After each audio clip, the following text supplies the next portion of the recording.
This is all a scam. I mean, we got people that's getting ready to retire that's going to try to live off $2,000 to $3,000. Impossible. It's impossible. Because what happens, it comes up here, we spend it. We're $35 trillion in debt. We don't have any money. We're dead broke. And then taxpayers have $2 trillion in credit card debt. We are in huge trouble. In this body, we had better start figuring that out, because we're going to have a run on this city here soon, and there's going to be about 150 million people coming up here saying, where's our damn money that we paid in? I could have put my Social Security money 40 years in tax in the market and probably be worth 8 to 10 million today. But the federal government wasted it. So I'll get off my horse there. But it's good that we have this, because we got, I get a little pension check from education. I was part of a union. It's not going to help people.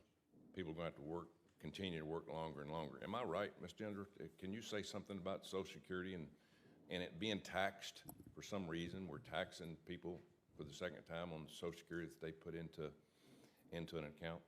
Yeah, and I'd like to point out when Social Security was first founded, those who established it, it was started out as a 2% tax, and they said this will never take more than 6% of your income. Today it takes 12.4%, and depending on whether you go with CBO or Social Security trustees, it needs to take between 15.8 and 17.5%. So we're talking about thousands of dollars more per year. It also was actually only originally recommended that the tax be up to $66,000, equivalent in today's dollars of earnings.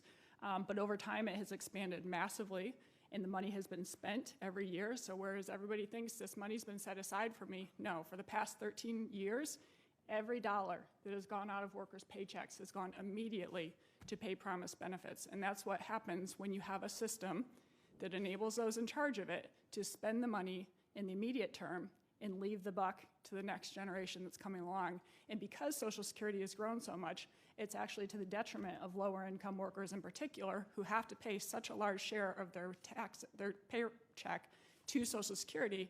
They have little left to save for retirement, and then lower income and African American workers have the lowest life expectancies. So they are the most likely to get nothing back in return. 1 out of 4 African American men will die between the ages of 45 and 64 after having paid into this system for decades, tens if not hundreds of thousands of dollars, and they might get nothing back. What's the solution? I think we ultimately have to shift towards a universal benefit system. That's what true social insurance is. It does not make sense that we are paying the biggest benefits to the highest income earners. So gradually over time, I think we need to bend down the benefits for the middle and upper income earners, actually increase them for the lower income earners. Look at things like indexing retirement age to life expectancy, more accurate inflation index. And I think that workers need an option to have their money in something that actually earns a positive rate of return and that can't just immediately be spent by Congress. I have a 28 and 29-year-old, 2 boys, got a job, working hard, paying Social Security. They ask me all the time, Dad, will I ever see any of that money? Will they see it? I think they will see some of it. That's the exact same thing I hear whenever I ask a group of younger workers, and none of them raises their hand. So I think that there will be something there, but it's not going to be what has been promised. Mr. Stevens, you got anything to add to that? Thank you, Senator. What I would add is when we talk about Social Security or we talk about pensions, the two things that they both have in common is that guaranteed income. You know what you're going to get, generally speaking, at the end of it. What I reference in terms of protected retirement, we have developed now solutions that get at both of those in a very efficient way, and they also address the issue around market volatility because we have step-ups and lock-ins, and it's a very efficient way to deliver that to millions of Americans that we've been talking, and that's all because of what you all did around Secure Act 1.0 and 2.0. They have put us in a position to do that, and that's why I'm really encouraging us to have every 401k plan, 457 plan, 403b plan at least one of those solutions so that the American workers can choose. If they want to know what they're going to get in retirement, we can deliver that for them. Young people of all ages ask me, why can't we put our money in our own 401k instead of put it in Social Security? Is there an answer to that?